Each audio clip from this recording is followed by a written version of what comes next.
So I just saw It Follows, and it was pretty good. And in an age where people often dramatically overinflate the quality of horror movies because A, it scared them, and B, most horror movies that come out are complete shit, I'm happy to say that this one was actually pretty impressive. A very important aspect in a horror movie such as this one is tone, and the tone of this film is one of its defining features. Much of the tone is brought out through the film's fantastic soundtrack, giving us the perfect blend of both modern synth and 80s retro with almost kind of a chiptune feel at certain points. The cinematography is not only great in terms of shot composition, but it's great in the sense that it doesn't contradict the tone that the film is trying to emphasize. The stationary shots are often close and visceral, giving you not only eye candy, but also leaving a hint of claustrophobia. And if the camera moves or zooms, it usually does so at a slow, creeping pace. It's no coincidence that the main villain of the film also moves at a slow, creeping pace. This same tone is also expressed through the title at the end of the official international trailer. The choices that are made for the film are ones that fit the film, and that's something that I really appreciate. Not only that, but this film was made for only $2 million. Thanks to not only how it was shot, but how professional and impressive all of the special effects were, the final product seems like it's something close to the $10 million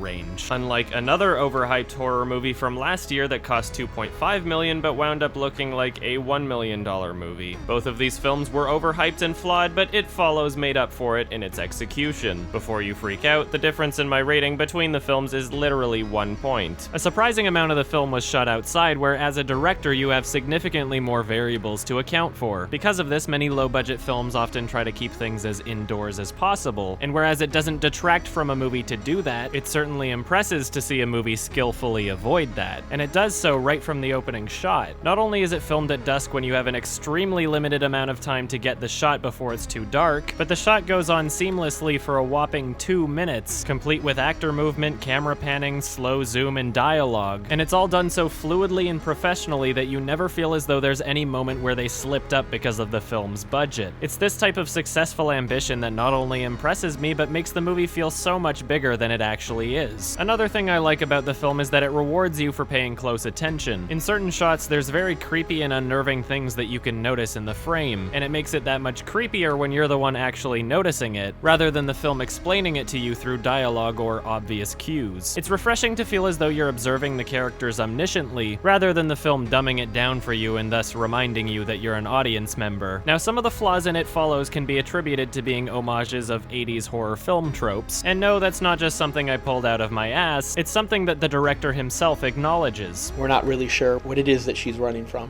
what she's scared of. Maybe a play on a bit of a horror cliche.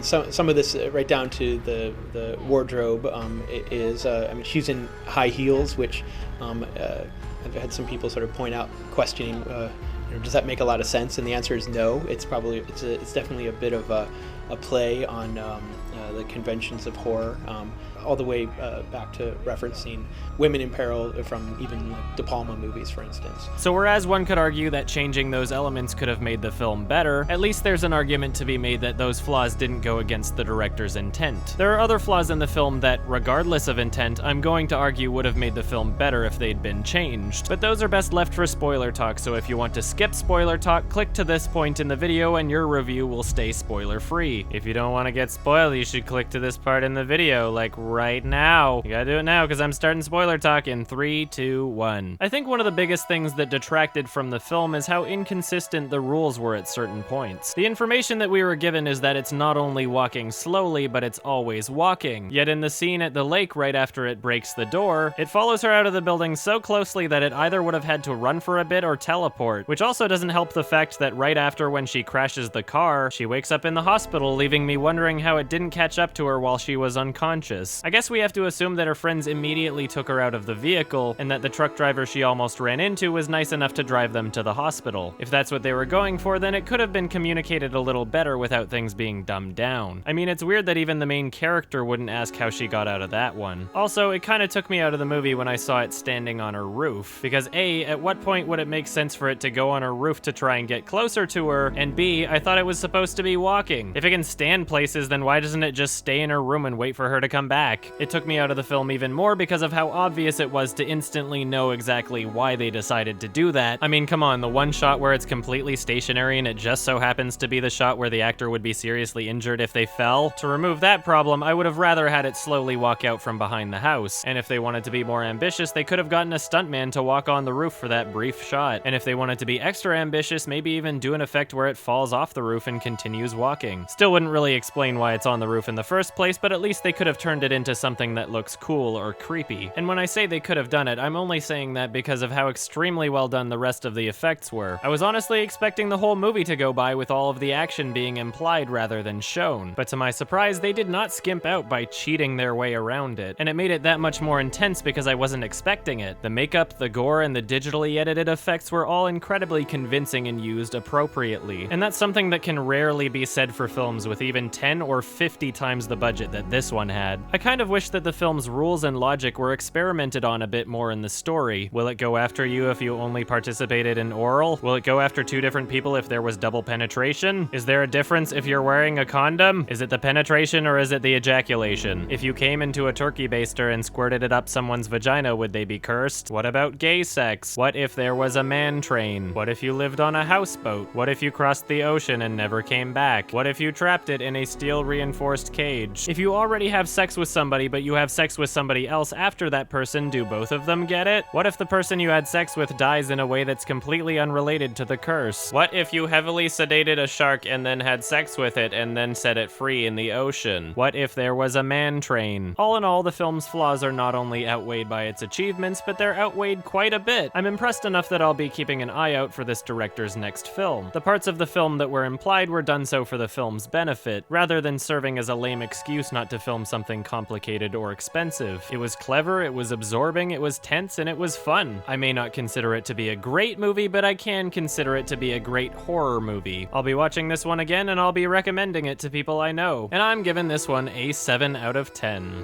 Hey guys, just an update. First off, no, this was not an April Fool's video. I would have liked to have had this video out sooner, but I've been behind schedule on fucking everything because everything has been coming up at my face. The Cool Cat review took a lot longer than I thought it would, but at least you guys can see where the extra effort went with all those edits I made and everything. I'd prefer to release things that I actually put effort into and not just make a clickbait ad farm channel where I release one video a day and it's all just a bunch of bullshit that I didn't spend any time on. Because of that, I'm not able to release things as often as other channels because I'm also just one person and not a team of people. And on top of that, doing my taxes was super complicated this year and took a few days out of my schedule because this is the first year that I've been doing this YouTube thing full time, thanks to Patreon, thanks to you guys, and just remember that also my Patreon page is set up in a way that I'm getting paid per larger review. I'm not getting paid monthly no matter what I do, like some Patreon pages are set up.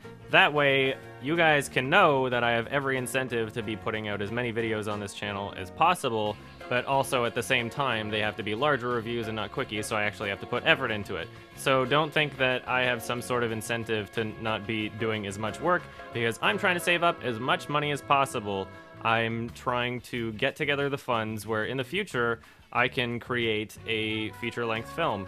First, I'll probably create a short film just so I know what the fuck I'm doing, because I don't want to just walk into it with no real film experience and create something that's really shitty. Plus, if I have a short film, then I could use it as sort of like a Kickstarter promotional thing or something to show potential producers or investors. Anyway, that's pretty far in the future, but I'm saving up for it now because I want to get a head start on things. I have many things that I want to do in my life. I want to be doing many things at once. I want to continue doing my music also.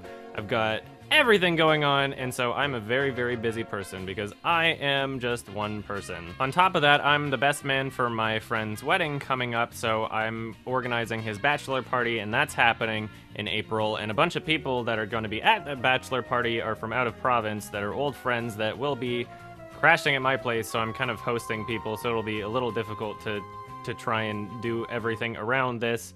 Also, there's like a million birthdays in April. What the fuck? How many April babies are there? I'm one of them. My birthday's on the 14th. Don't even know if I'm gonna do anything for my birthday though, because I'm really fucking busy seeing Book of Mormon. That's gonna be awesome. It's finally in fucking Vancouver. It's finally in Canada. It was in the States for a while, Anyway, I've got a lot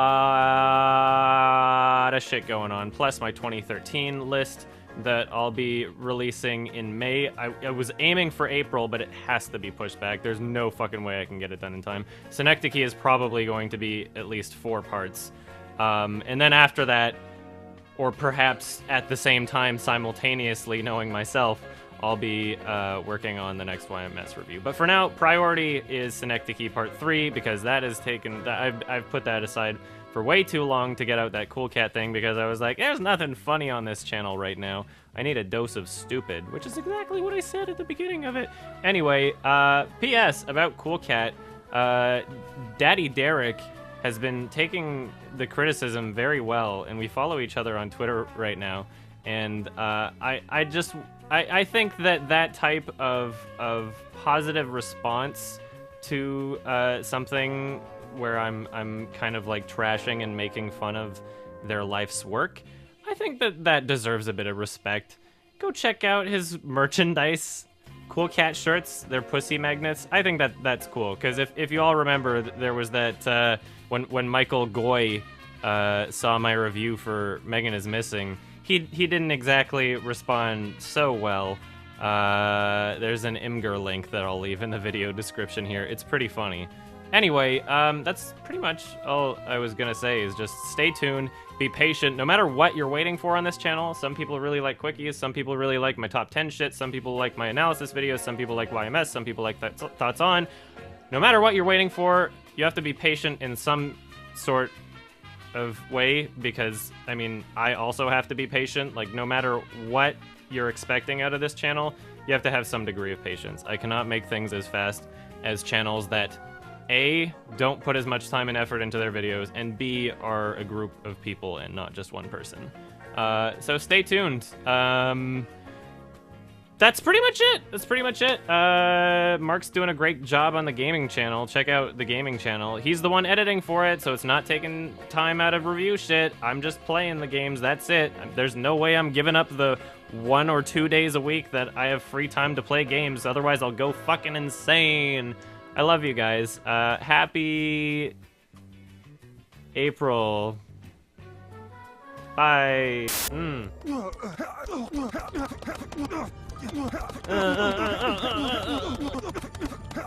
Smells like burning.